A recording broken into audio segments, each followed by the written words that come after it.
नमस्कार, स्वागत है आप सभी का अपने इस यूट्यूब चैनल में। यूपी बोर्ड क्लासेस में मैं हूं सुरेश चंद्र निषाद, जिसमें आपको संविधान के विषय में पूरी जानकारी प्रेषित करने का प्रयास कर रहा हूं। हमने संविधान में देख चुके थे हम ऐतिहासिक पृष्ठभूमि एवं संविधान के लागू होने के पहले वो सारे रूल्स और रेगुलेशन जो ब्रिटिश सरकार ने हम भारतीयों में शासन करने के लिए समय समय पर अपनी परिस्थितियों के हिसाब से एवं अपनी उपयोगिता के हिसाब से उन नियमों का निर्माण किया था। उन सभी चार्टर अधिनियम और भारत शासन अधिनियम का हम अध्ययन कर चुके थे और उसके बाद में हमने प्रस्तावना भी देख ली थी कि प्रस्तावना क्या थी हमारी। प्रस्तावना के पूर्व में हमने जो संविधान निर्माण की प्रक्रिया थी उसके बारे में अध्ययन किया था। प्रस्तावना के सभी पहलुओं पर हम लोग अध्ययन कर चुके थे। अगर आप प्रस्तावना को अच्छे तौर पर समझ चुके होंगे, यानी कि आपने अभी तक जितने भी वीडियोस देखे होंगे उन सारे वीडियोस में अगर आप प्रस्तावना तक के वीडियोस क्लियर कर चुके हैं तो आपको आगे संविधान में कोई दिक्कत नहीं होने वाली है। और जितने भी क्वेश्चंस पूछे जाते हैं प्रस्तावना तक के, वो उनकी संख्या काफ़ी ज़्यादा होती है कंपटीशन के एग्ज़ाम में। तो विशेष ध्यान रखना है कि प्रस्तावना के जो क्वेश्चंस होंगे उन क्वेश्चनों का हमने अच्छे तरीके से अध्ययन कर लिया है। और आप एक कार्य करिएगा कि जो एक घटना चक्र की किताब आती है संविधान की, उसमें मल्टीपल चॉइस के क्वेश्चंस होते हैं, एमसीक्यू टाइप के होते हैं। तो उन मल्टीपल चॉइस के क्वेश्चंस को आप सॉल्व करना स्टार्ट करिएगा। तो इससे क्या होगा कि आपकी अच्छी खासी प्रैक्टिस हो जाएगी और जो भी वनडे एग्जामिनेशन होंगे और जो छोटे छोटे से फैक्ट होते हैं वो आपके सब क्लियर हो जाएंगे। तो इसी क्रम में हम आगे स्टार्ट करेंगे। हम इस आपको रूपरेखा बता देते कि अभी हमने देखिए क्या देखा है। अब हम देख चुके हैं प्रस्तावना तक का हमने पूरा क्लियर कर लिया है।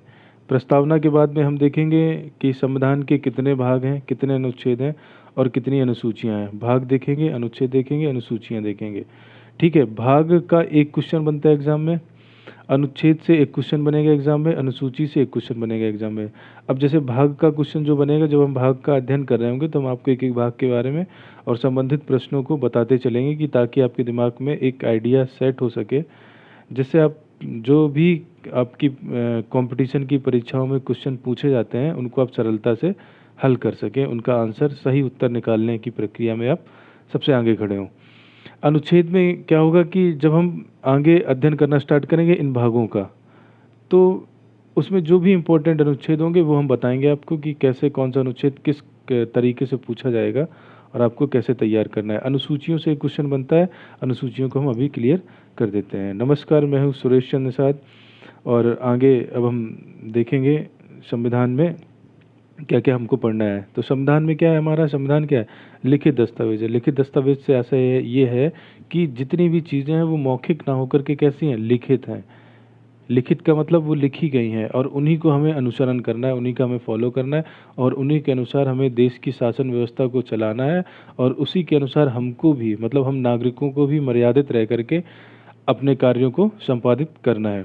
भाग भाग में क्या होगा कि कुल कितने भाग हैं और कौन सा भाग किससे संबंधित है। जैसे पहला है भाग एक। भाग एक में क्या है, भारत का भूगोल है, मतलब भारत का क्षेत्र क्या होगा, भारत में राज्य कितने होंगे, भारत में कितने केंद्र शासित प्रदेश होंगे, इन राज्यों में कैसे परिवर्तन किया जाएगा। जैसे दो राज्यों का विलय करके एक राज्य बनाना या एक राज्य को तोड़ करके दो राज्यों का निर्माण करना। जैसे कि हम देखते हैं कि उत्तर प्रदेश और उत्तराखंड पहले एक ही राज्य थे, तो उत्तर प्रदेश और उत्तराखंड को सन 2000 में भारत सरकार ने अलग कर दिया। अब राज्यों के अलग करने की प्रक्रिया क्या है, एक राज्य से दो राज्य का निर्माण कैसे होता है, उनकी प्रक्रिया का पूरा उल्लेख संविधान के भाग एक में वर्णन किया गया है, जो अनुच्छेद 1 से 4 तक वर्णित है। इसकी प्रक्रिया हम आगे देखेंगे। संविधान में दूसरा भाग है नागरिकता का। नागरिकता से आशय है कि हमारे देश का नागरिक कौन होगा, हमारे देश की नागरिकता हासिल करने के लिए क्या प्रक्रिया अपनाई जाएगी, हमारे देश के नागरिक की नागरिकता कैसे जाएगी, किन कारणों की वजह से देश का नागरिक अपनी नागरिकता भारत देश की खो सकता है, या फिर हम किस प्रकार से किसी विदेशी व्यक्ति को भारत का नागरिक बना सकते हैं। इन नागरिकता संबंधी समस्त उपबंधों का प्रावधान संविधान के भाग 2 में किया गया है, जो अनुच्छेद 5 से 11 तक वर्णित है। इसके बाद में तीसरा है मूल अधिकार। मूल अधिकार में उन अधिकारों के बारे में चर्चा की गई है जो हमारे देश के नागरिकों को प्राप्त किए दिए गए हैं। नागरिक कौन होगा, इसकी पहचान संविधान के भाग 2 से होगी। भारत का क्षेत्र क्या होगा, इसकी पहचान संविधान के भाग 1 से होगी। भारत में जो मूल अधिकार लागू होंगे, किस व्यक्ति को कैसे मूल अधिकार हैं, जैसे राजनीतिक अधिकार है, जैसे नागरिक को अधिकार है, या फिर जो विदेशी व्यक्ति हमारे देश में आता है उसको हमने क्या अधिकार दे रखे हैं, अल्पसंख्यक के क्या अधिकार हैं, समाज के उस हिस्से के लिए क्या अधिकार है जो कभी समाज में छुआछूत की भावना से प्रताड़ित था, या समाज में महिलाओं को क्या अधिकार दिए गए हैं, या समाज में उन लोगों को क्या अधिकार दिए गए हैं जिनके साथ में शोषण की प्रवृत्ति ज़्यादा होती है। तो कानून के माध्यम से सरकार ने अपने देश के नागरिकों को अधिकार देने का प्रयास किया है। उसका उल्लेख संविधान के भाग 3 में आर्टिकल 12 से आर्टिकल 35 तक है।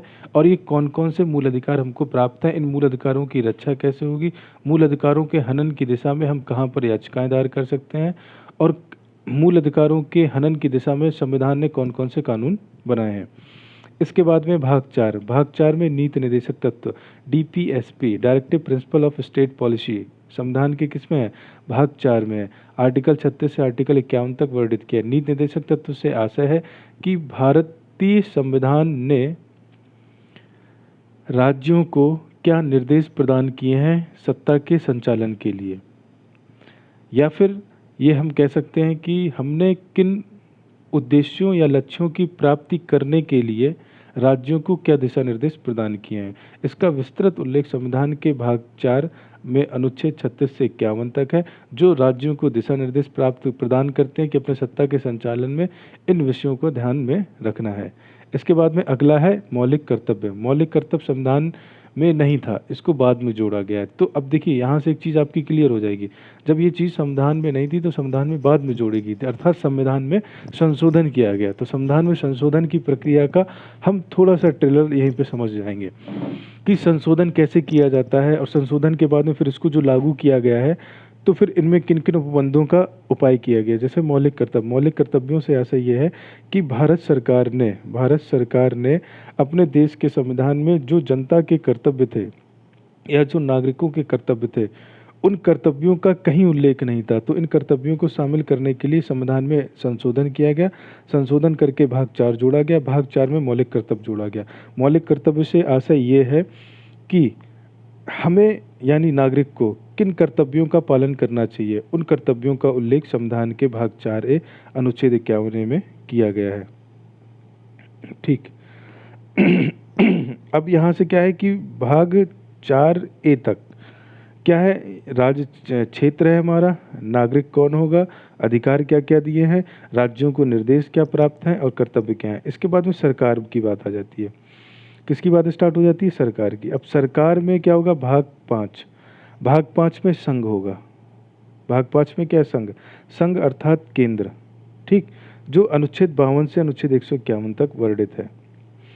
भाग संघ का मतलब क्या हो जाएगा, संघ में कौन आ जाएगा, प्रधानमंत्री आ जाएगा, संघ में राष्ट्रपति आ जाएगा। संघ की कार्यपालिका क्या है, संघ की कार्यपालिका अर्थात केंद्र की कार्यपालिका है क्या है, केंद्र की विधायिका क्या है और केंद्र की न्यायपालिका क्या है, इनका पूरा उल्लेख किया गया है।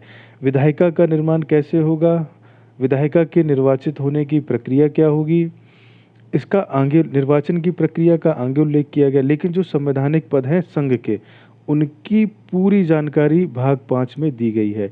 इसी प्रकार से भाग 6 में राज्य के जितने भी संवैधानिक पद हैं उनकी जानकारी भाग 6 में दी गई है, जो अनुच्छेद 151 से 237 तक है। यहाँ अनुच्छेद 52 से लेकर के 151 तक है। अब क्वेश्चन कैसे पूछता है, देखिए क्वेश्चन डायरेक्ट पूछ देता है कि मूल अधिकार संविधान के किस भाग में है, भाग 3 में है। नीति निर्देशक तत्व संविधान के किस भाग में है, भाग 4 में है। मौलिक कर्तव्य संविधान के किस भाग में है, भाग 6 में है। इस प्रकार से क्वेश्चनों को पूछता है। आगे देखते हैं। तो हमने देख लिया कि संघ भाग 5 में है, राज्य भाग 6 में है और भाग 7 में क्या, पहली अनुसूची के भाग खाके राज्य। ठीक, जो 7वें संविधान संशोधन द्वारा इनको हटा दिया गया है। संविधान का जो भाग 7 है वो 7वें संविधान संशोधन द्वारा हटा दिया गया है। राज्यों को पहले जो बांटा गया था, मतलब राज्यों को बांट दिया गया था, 3 या 4 पार्ट में बांट रखा था राज्यों को, तो फिर क्या किया, बाद में जो विभाजन था इसको हटा दिया गया। क्योंकि जैसे ही देश हमारा आज़ाद हुआ था, आज़ादी के बाद में जो क्या हुआ था कि भाषा के आधार पर राज्यों के पुनर्गठन की मांग बहुत तेज़ी से चलने लगी। जब भाषा के आधार पर राज्यों के पुनर्गठन की मांग तेज़ी से चलने लगी तो उस कारण से भारत सरकार ने क्या किया, कई सारे आयोगों का गठन किया। तो उसमें आंध्र प्रदेश के एक नेता थे, श्री राम पोट्टू पोट्टू ऐसे करके नाम था, श्री राम करके नाम था उनका। तो उन्होंने क्या किया, आमरण अनशन प्रारंभ किया। आमरण अनशन प्रारंभ करने के बाद में उनकी मृत्यु हो गई। तो मृत्यु होने के बाद में क्या हुआ कि जब वो भाषा के आधार पर आंदोलन की मांग कर रहा था एक नेता, और उसकी अनशन के दौरान मृत्यु हो जाती है, तो फिर ये तेजी से पूरे देश में आग पकड़ जाती है। तो भाषा के आधार पर राज्यों के पुनर्गठन के लिए सरकार आयोग का गठन करती है, और वो आयोग जो रिकमेंडेशंस देता है, उस रिकमेंडेशंस के आधार पर सरकार स्वीकार कर लेती है कुछ शर्तों के साथ में कि हम भाषा के आधार पर राज्यों का पुनर्गठन करेंगे। उनकी उसकी कुछ शर्तें बना देती है। फिर क्या होता है, नए सिरे से राज्यों का पुनर्गठन होना स्टार्ट होता है। जब नए सिरे से राज्यों का पुनर्गठन होना स्टार्ट हो जाता है, तो जो भाग 7 था, पहली अनुसूची के भाग खा के राज्य, तो उनको हटा दिया जाता है। ये सब हट जाते हैं जा करके, ठीक है। तो ये क्वेश्चन पूछा गया है, एग्जाम में पूछा भी जाता है कि भाग 7 को किस संविधान संशोधन द्वारा हटाया गया है। तो 7वें संविधान संशोधन द्वारा भाग 7 को हटाया गया। भाग 8 में संघ राज्य क्षेत्र है कि जो केंद्र शासित प्रदेश हैं। भाग 8 में क्या होगा, केंद्र शासित प्रदेश, जैसे हम लोग सुनते नहीं है केंद्र शासित प्रदेश, केंद्र शासित प्रदेश, दिल्ली केंद्र शासित प्रदेश है या अन्य केंद्र शासित प्रदेश है। तो उन केंद्र शासित प्रदेशों की क्या प्रक्रिया है, उसके बारे में पूरी जानकारी किसमें दी गई है, भाग 8 में दी गई है, जो अनुच्छेद 239 से 242 के बीच में वर्णित है। इसके बाद में भाग 9 और भाग 9A। भाग 9 में पंचायतें की बात की गई है, और ये जब पंचायतों की बात की गई है, और भाग 9A में नगर पालिकाओं की बात की गई है। तो भाग 9 और भाग 9A सीधा सीधा क्वेश्चन पूछा गया कई बार कि पंचायतें संविधान के किस भाग में है। भाग 9 में पंचायतें हैं, और नगर पालिकाएं या नगर निगम या महापालिका किसमें, 9A में है। और पंचायतें संविधान के 243A से लेकर के E तक है, और 243P से 243ZG तक नगर पालिकाओं का प्रावधान किया गया। भाग 10 में अनुसूचित एवं जनजाति क्षेत्र है, जो 244 से 244A में वर्णित है। भाग 11 में संघ एवं राज्यों के बीच में संबंध है, 245 से 263।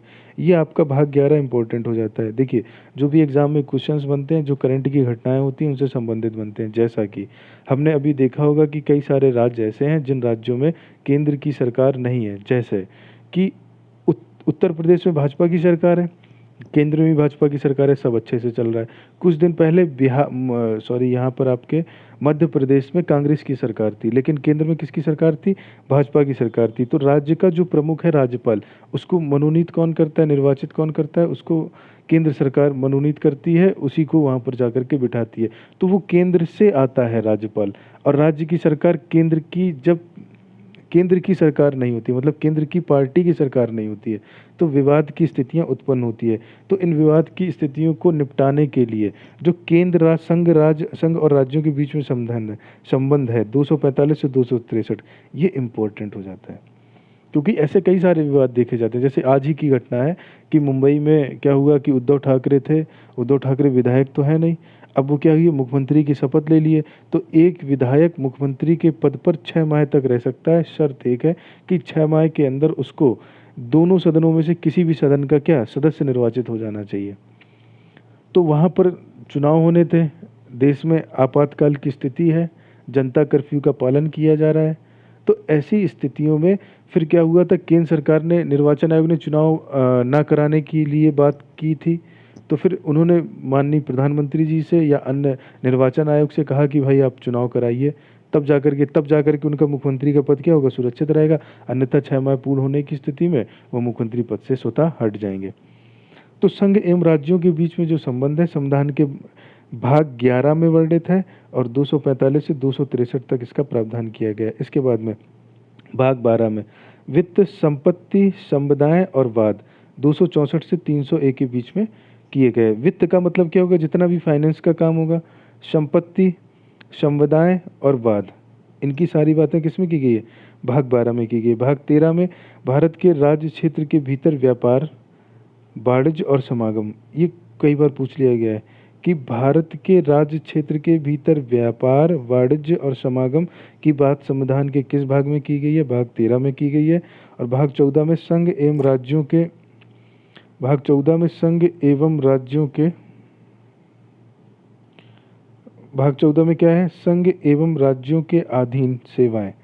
संघ एवं राज्यों के अधीन सेवाएं यानी संघ लोक सेवा आयोग और राज्य लोक सेवा आयोग की बात संविधान के भाग 14वें में की गई है, और भाग 14A में अधिकरण की बात की गई है, जो संविधान के भाग 14A में है अधिकरण, और अनुच्छेद है 323A से 323B। इसके बाद में निर्वाचन की प्रक्रिया की बात की गई है कि निर्वाचन के लिए कौन सी संस्था कार्य करेगी। निर्वाचन संविधान के किस अनुच्छेद में 324 से 339 के बीच में। निर्वाचन की प्रक्रिया क्या होगी, कौन व्यक्ति कैसे निर्वाचित होगा। राष्ट्रपति का निर्वाचन आयोग कराएगा, और राष्ट्रपति के निर्वाचन की प्रक्रिया किसमें होगी, जब राष्ट्रपति के बारे में पढ़ेंगे। राष्ट्रपति के बारे में कब पढ़ेंगे हम? संघ में पढ़ेंगे। संघ किस में है? भाग 5 में है। तो भाग 5 में ही निर्वाचन की प्रक्रिया को बता दिया गया है। ठीक है, कराएगा कौन? निर्वाचन आयोग कराएगा। तो उसकी बात किस में की गई? भाग 15 में की गई। जब हम आगे विस्तार से इन भागों का एक एक का अध्ययन करेंगे अनुच्छेद का, तो हमारा एक एक पॉइंट क्लियर हो जाएगा। क्योंकि देखिए, एग्ज़ाम का पैटर्न होता है, अगर वनडे एग्जामिनेशन है, अगर आप छोटे स्तर की परीक्षाएं दे रहे हैं, तो उन छोटे स्तर की परीक्षाओं में आपसे छोटा क्वेश्चन पूछ लिया जाएगा। अगर आप बड़े स्तर की परीक्षाएं दे रहे हैं, तो आपसे और गहराई से क्वेश्चन पूछा जाएगा। जैसे हम छोटा सा एग्जाम देने गए स्टेट लेवल का, तो उसमें सीधा पूछ लेगा कि बताइए निर्वाचन की बात संविधान के किस अनुच्छेद में की गई है। तो हम क्या कहेंगे? भाग 15 में कहेंगे। किस भाग में की गई है? भाग 15 में कहेंगे। अब ये एग्जाम का लेवल और बढ़ा तो और जाके अंदर से पूछेगा, फिर और लेवल बढ़ेगा तो और अंदर से पूछने का प्रयास करता है। तो इसके बाद में क्या है? भाग 16। कुछ वर्गों के संबंध में विशेष उपबंध। अब वो वर्ग कौन कौन से होंगे, या आप ही सोचिए कि समाज का ऐसा कौन सा वर्ग है जिनके लिए हमें विशेष उपबंध की ज़रूरत है? बताइए। जैसे जनजातियां हैं, वो अपनी आदतें नहीं बदलना चाहती हैं, वो अपने आप को नहीं बदलना चाहते हैं, तो उनके लिए हमें विशेष उपबंध करने होंगे कि नहीं करने होंगे? बिल्कुल करने होंगे। समाज में जैसे हमारा जो समाज है, भारतीय समाज है, रूढ़िवादी समाज है, परंपरागत समाज है। तो हम अपनी परंपराओं को आसानी से भूलेंगे, तोड़ेंगे, छोड़ेंगे नहीं करेंगे। तो उन परंपराओं से एक वर्ग का हनन होता है, तो उस वर्ग के लिए विशेष उपबंध करना पड़ेगा। तो उस वर्गों के लिए विशेष उपबंध करने के लिए सरकार संविधान में क्या कर दी गई? व्यवस्था कर दी गई है। इसके बाद में भाग 17 में राजभाषा। राज्य की भाषा क्या होगी? 343 से 351 तक है। ये क्वेश्चन कई बार पूछ लिया गया कि बताइए संविधान की राज्य भाषा संविधान के किस भाग में है? हमारे देश की राजभाषा संविधान के किस भाग में है? भाग 17 में है। आपातकालीन उपबंध। आपातकालीन उपबंध में जैसे मान लो कोई क्राइसिस हो गया, कोई समस्या आ गई, तो फिर उस समस्या से निदान करने के लिए आपातकाल लगा दिया। जैसे हमारे यहाँ पर देश में क्या हुआ कि गृह युद्ध छिड़ गए। गृह युद्ध छिड़ने के बाद में क्या हुआ? गवर्नमेंट ने आपातकाल लगा दिया। आपातकाल कितने प्रकार का होता है? सिर्फ युद्ध का आपातकाल नहीं होता है, हो सकता है पैसे का क्राइसिस हो जाए तो वित्तीय आपात लग जाएगा। हो सकता है कि राज्य में कोई सरकार नहीं बन पा रही है तो राष्ट्रपति शासन लग जाएगा। तो ये भी एक प्रकार के आपातकाल है। किन किन आपातकालों को लगाया जाएगा, इन आपातकालों के बारे में क्या जानकारी दी गई है? आपातकाल कैसे लगेगा? आपातकाल कैसे हटेगा? आपातकाल अधिकतम कितने समय के लिए लगेगा? और आपातकाल को हटाने के लिए क्या प्रक्रिया अपनाई जाएगी? या फिर आपातकाल, अब इसका दुरुपयोग भी तो हो सकता है कि पता चले किसी राज्य में या किसी क्षेत्र में स्थितियां सामान्य हो, लेकिन जो वहाँ पर सरकार बैठी हुई है वो निरंकुश है, वो चाह रही कि वहाँ आपातकाल लग जाए। तो फिर उसके लिए क्या व्यवस्था की गई है? तो सारी व्यवस्थाएं किसमें की गई हैं? आपातकाल उपबंध में की गई हैं। जैसे 1975 का इमरजेंसी केस है, इसकी बहुत आलोचना की जाती है आज भी, और इंदिरा जी को इस 1975 की वजह से जज किया जाता है। तो इंदिरा जी इस 1975 को अगर हटा दिया जाए तो इंदिरा जी इस देश की बहुत बड़ी नेता थी, बहुत अच्छी लीडर थी, उनके अंदर लीडरशिप क्वालिटी थी, और उनके द्वारा संचालित की गई योजनाओं से हमारा देश लाभान्वित हुआ था। उस समय की परिस्थितियाँ और स्थितियाँ अच्छी बुरी नहीं थी, जितनी आज सहूलियत है उतनी सहूलियत उस टाइम नहीं थी। फिर भी समस्याओं के बीच में भी अगर कोई नेता अच्छा करता है तो उसको एक छोटी सी चीज़ से जज नहीं करना चाहिए। तो जब 1975 में आपातकाल लगा तो इसके बाद में ये बहुत हाईलाइट हो गया, मतलब इस बारे में क्या हुआ कि बहुत चर्चा होने लगी कि देश की सुरक्षा, देश की एकता और देश की अखंडता पर खतरा है, कि अगर प्रधानमंत्री समझे कि हमारे लिए माहौल सही नहीं है, तो वो आपातकाल को इम्पोज़ कर सकते हैं। तो इसको थोड़ा-सा जटिल बनाया गया कि आपातकाल आप इतनी आसानी से नहीं लगा सकते हैं। आपातकाल को लगाने के लिए एक प्रक्रिया का आपको अनुसरण करना होगा। उस प्रक्रिया के तहत आपातकाल लगाएँगे आप। इसके बाद प्रकीर्ण के बारे में उल्लेख किया गया, जो आर्टिकल 361 से लेकर के 367 तक इसके बारे में चर्चा की गई है। अब आगे देखते हैं। संविधान का भाग 20 है। इसमें संशोधन की बात की गई कि आर्टिकल 368 के तहत संविधान में संशोधन किया था। कई बार यही सीधा-सीधा छोटे एग्जामों में तो यही पूछ लिया गया कि बताइए संविधान में संशोधन किस अनुच्छेद के तहत किया जाता है। आर्टिकल 368 के तहत किया जाता है। संविधान के भाग 20 में क्या उपबंध किया गया है? तो संविधान संशोधन का उपबंध किया गया है। आर्टिकल 21 में अस्थायी संक्रमणकालीन विशेष उपबंध। जैसे कभी-कभी ऐसी स्थितियाँ नहीं बन जाती हैं कि किसी राज्य विशेष के लिए हमें कुछ विशेष उपबंध करने हैं। जैसे पता चला कि कोई राज्य है बहुत गरीबी से लड़ रहा है, वहाँ पर कोई एक रोग फैल गया, महामारी फैल गई, तो उस राज्य को हम विशेष सहायता देने के लिए विशेष उपबंध कर देते हैं। या फिर वहाँ पर सत्ता के संचालन में स्थितियाँ अनुकूल नहीं है, तो वहाँ की सत्ता के संचालन की व्यवस्था बनाने के लिए हम थोड़ी सी ढील भी दे सकते हैं। या फिर वहाँ के देश में सत्ता के संचालन में बहुत कठिनाई आ रही है, तो बहुत ज़्यादा हम टाइट भी कर सकते हैं। तो विशेष उपबंधों की बात की गई है। आगे संक्षिप्त नाम प्रारंभ हिंदी में प्राधिकृत पाठ व निरसन। तो संविधान के 22 भाग हैं, 22 भागों को आपको याद होना चाहिए। संविधान के किस भाग में किसके बारे में बात की गई है, संविधान का कौन सा भाग हमें कौन सी जानकारी देता है, इसमें कौन कौन से अनुच्छेद हैं, आपको ये पता होना चाहिए। एग्ज़ाम में सीधा सीधा एक क्वेश्चन छोटे एग्ज़ाम स्तर पर स्टेट लेवल में पूछ लेता है और आपसे अपेक्षा की जाती है कि आपको भाग तो याद होना ही चाहिए कि आपातकाल किस भाग में है, राजभाषा किस भाग में है, केंद्र राज्य संबंध किस भाग में है, विशेष उपबंध किस भाग में है, संविधान संशोधन किस भाग में है, मौलिक अधिकार किस भाग में है, मौलिक कर्तव्य किस भाग में है, नीति निर्देशक तत्व किस भाग में है, संघ शासित क्षेत्र किस भाग में है। ये आपको जानकारी होना आवश्यक है। आगे देखते हैं अनुसूची। 22 भाग हैं। अनुसूचियाँ आपकी कितनी हैं? 12 अनुसूचियाँ हैं। तो एक एक अनुसूची का हम लोग अध्ययन कर लेते हैं और यहाँ से भी एक क्वेश्चन पूछा जाता है, बहुत इम्पोर्टेंट है, ये पूछा जाता है। पहली अनुसूची में क्या, राज्य एवं संघ क्षेत्र। अनुसूची और भाग में अंतर है। अनुसूचियाँ क्या है, संविधान के अंत में जोड़ी गई विषयों की वो सूची है। विषयों की क्या है, सूचियाँ हैं। संविधान के कहाँ जोड़ी गई हैं अनुसूचियाँ? अंत में जोड़ी गई हैं।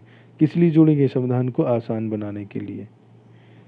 दूसरी अनुसूची, पहली अनुसूची में संघ एवं राज्य क्षेत्र है। 29+7 थे, 28+9 हो गए 31 अक्टूबर 2019 को। फिर आगे अगर परिवर्तन किया गया तो उसको देख के अपडेट कर लीजिएगा, क्योंकि जो आपका जम्मू कश्मीर राज्य था इसको फिर 2 बाइफ्यूरिकेट कर दिया गया है। इसको 2 केंद्र शासित प्रदेशों में बांट दिया गया है। एक को जम्मू कश्मीर केंद्र शासित प्रदेश और एक को लद्दाख केंद्र शासित प्रदेश में बांट दिया गया। अब केंद्र शासित प्रदेश में बांट दिया गया तो केंद्र शासित प्रदेश भी 2 प्रकार के हैं। एक जगह विधानसभा है, एक जगह विधानसभा नहीं है। तो जम्मू कश्मीर को विधानसभा दी गई है, तो ये केंद्र शासित प्रदेश के किस अनुच्छेद के तहत आएगा? और इसको विधानसभा नहीं दी गई है लद्दाख को, तो ये किस में जाएगा? कितने कितने एमएलएज एमपी इलेक्ट होंगे, एमएलएज होंगे कि नहीं होंगे, एमपी होंगे कि नहीं होंगे। जब एमएलएज नहीं होंगे तो वहाँ का शासन कैसे संचालित होगा? इसकी जानकारियाँ आपको जब हम डिटेल से पढ़ेंगे आगे, तब हम एक एक करके पूरा क्लियर कर लेंगे। दूसरी अनुसूची है विभिन्न संवैधानिक पदों, राष्ट्रपति उपराष्ट्रपति के वेतन और भत्ते की बात की गई है। और तीसरी अनुसूची में शपथ एवं प्रतिज्ञान की बात। एक बार तो सीधा क्वेश्चन यही पूछ लिया गया, बताइए शपथ किस अनुसूची में है, या संवैधानिक पद किस अनुसूची में है, संघ एवं राज्य क्षेत्र किस अनुसूची में है। चौथी अनुसूची, राज्यसभा में स्थानों का आवंटन, कि राज्यसभा में किस राज्य के लिए कितनी सीटें होंगी। चौथी अनुसूची में हो गया। पांचवी अनुसूची, अनुसूचित क्षेत्रों और अनुसूचित जनजाति के प्रशासन और नियंत्रण के बारे में उपबंध। अनुसूचित क्षेत्र कौन से होंगे? अनुसूचित जनजाति, वही ना, जो शेड्यूल एरियाज हैं, मतलब बहुत पिछड़े एकदम, बिल्कुल जहाँ पर विकास पहुँच ही नहीं पाता है, तो उनके विकास करने के लिए, उनको भारत देश में विकसित करने के लिए, उनको समाज की मुख्यधारा में लाने के लिए सरकार क्या करेगी? विशेष उपबंध करेगी और विशेष प्रयास करेगी। तो उन क्षेत्रों को यहाँ पर शामिल कर लिया जाएगा। छठवीं अनुसूची में असम, मेघालय, त्रिपुरा, मिजोरम राज्यों के बारे में उपबंध है जनजाति प्रशासन। ठीक, ये विशेष राज्यों मतलब इन राज्यों के लिए बात कर दी गई स्पेशल, क्योंकि वहाँ जनजातियाँ बहुत पाई जाती हैं, तो उनकी जनजातियों के हितों की रक्षा करने के लिए उनको अलग से व्यवस्थाएं दे दी गई।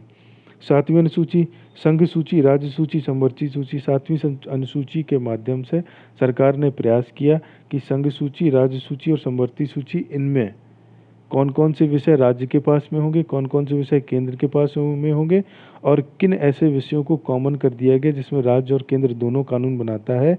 और उसमें जब राज्य कानून बना लेता है तो क्या केंद्र भी कानून बना सकता है? तो केंद्र कानून बना लेगा तो किसका कानून प्रभावी होगा?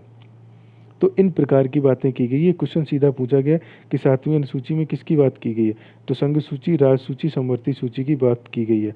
आठवीं अनुसूची में भाषाओं की बात की गई है। वर्तमान में भाषाएं कितनी हैं? 22 हैं। पहले कितनी थी? 14 थी।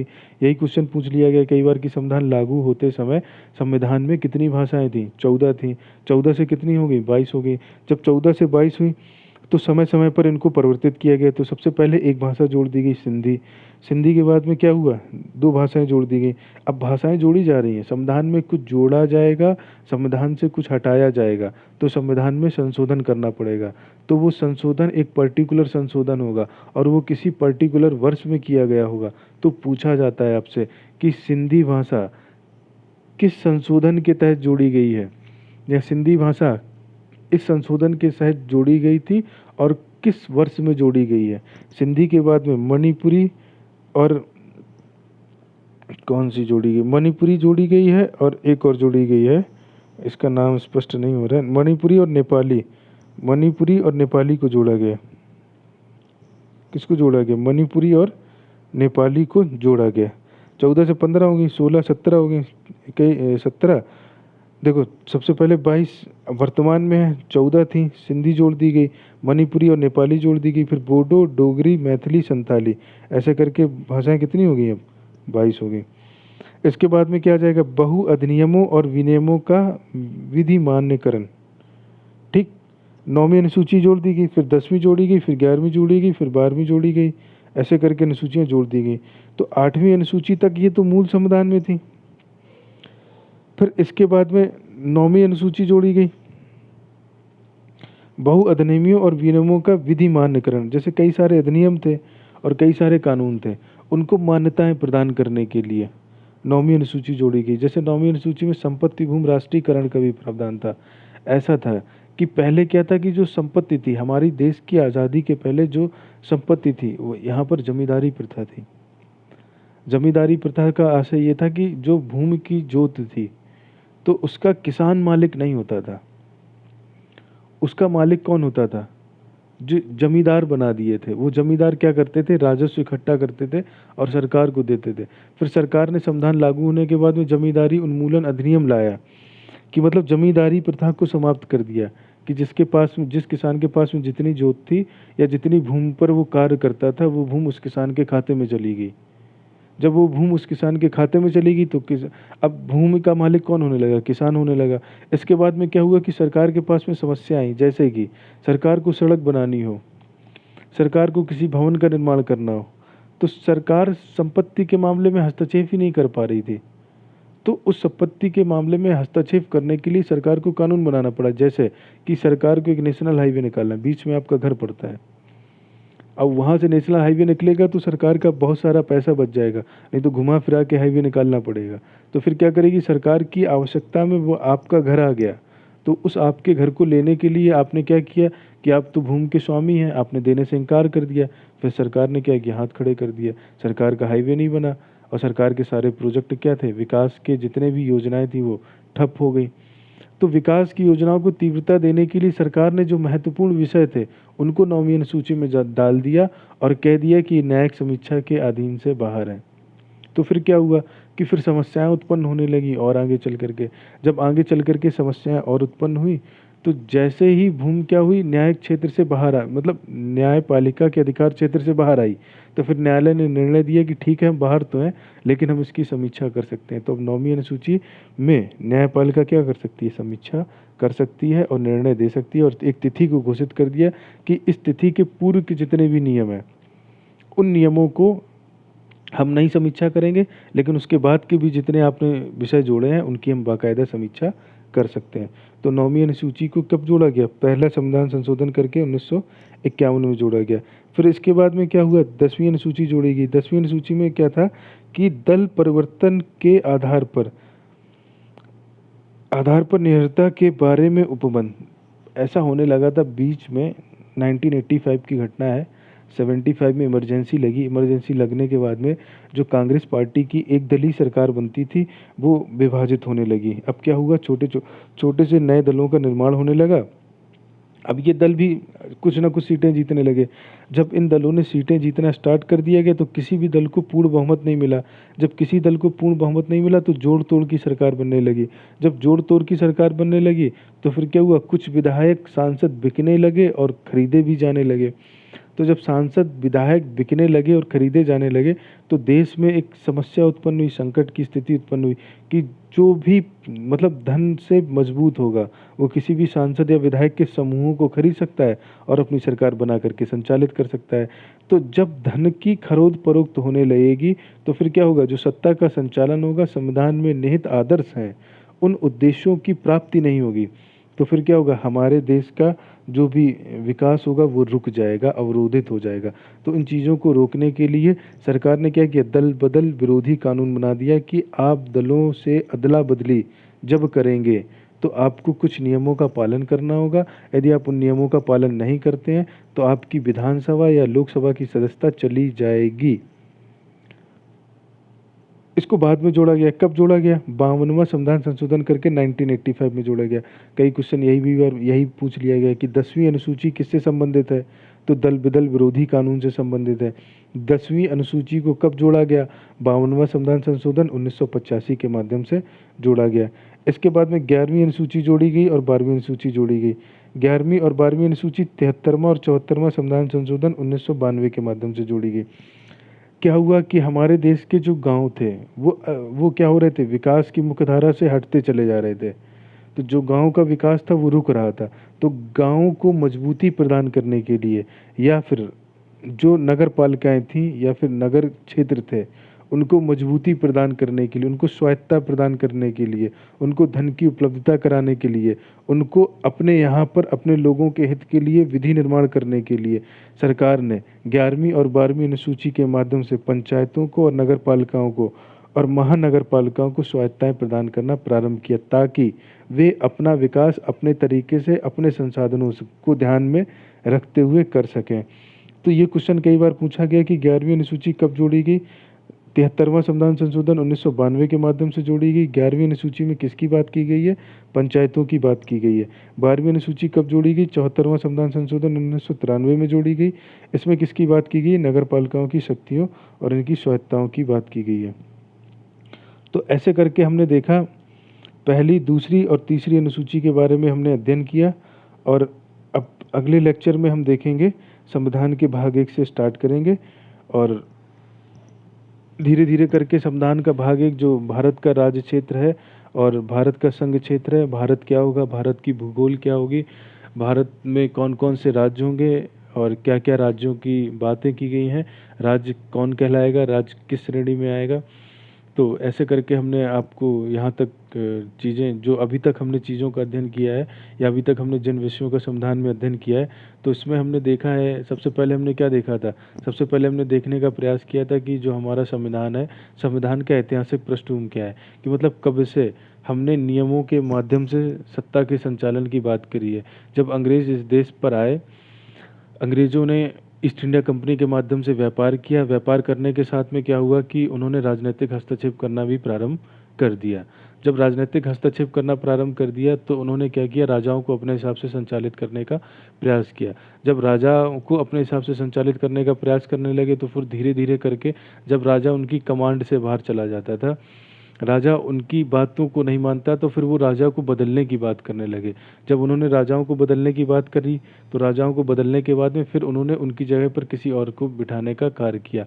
मतलब उनका सीधा प्रत्यक्ष हस्तक्षेप होने लगा किस पर? देश के राजाओं पर। मतलब जो सत्ता का केंद्र बिंदु होता था उसको पलटने का, उसको बदलने का, उसकी पूरा नियंत्रण किसने ले लिया? अंग्रेजों ने ले लिया। तो अंग्रेज फिर क्या करे? फिर धीरे धीरे करके फिर क्या किया? उन्होंने प्रत्यक्ष रूप से सीधा अपने हाथ में संचालन ले लिया। जब अपने हाथ में उन्होंने सत्ता का संचालन ले लिया तो अपने हाथ में सत्ता का संचालन लेने के बाद में उन्होंने क्या किया कि खुद स्वयं स्वयं सत्ता का संचालन करने गए। अब स्वयं सत्ता का संचालन करने के लिए उन्होंने धीरे धीरे नियमों को बनाना स्टार्ट किया, छोटे छोटे से नियम बनाने स्टार्ट किए, अपने लोगों को कानून के माध्यम से बांधने का प्रयास किया। जब कानून के माध्यम से उनके लोग बंध गए, उन्होंने फिर देश की जनता पर कानून के माध्यम से शासन करना प्रारंभ किया। तो धीरे धीरे करके उन्होंने कई सारे अधिनियम, कई सारे एक्ट और कई सारे कानूनों का निर्माण किया। निर्माण करने के बाद में फिर क्या हुआ कि वो एक छोटे छोटे से कानून या समय पे आने वाले जो एक्ट थे, उन एक्टों से क्या हुआ कि हमारे देश के संविधान के आधार से ला रखी गई कि देश का जो शासन था, सत्ता थी, वो किसके माध्यम से संचालित होने लगी? कानून के माध्यम से संचालित होने लगी। तो हमने उन सब के बारे में अध्ययन किया था। उसके बाद में क्या हुआ कि हमारे देश को आज़ादी मिलती है। आज़ादी मिलने के बाद में कैबिनेट मिशन भारत आता है और भारत को आज़ाद करने की बात करता है कि हम भारत को आज़ाद कर देंगे।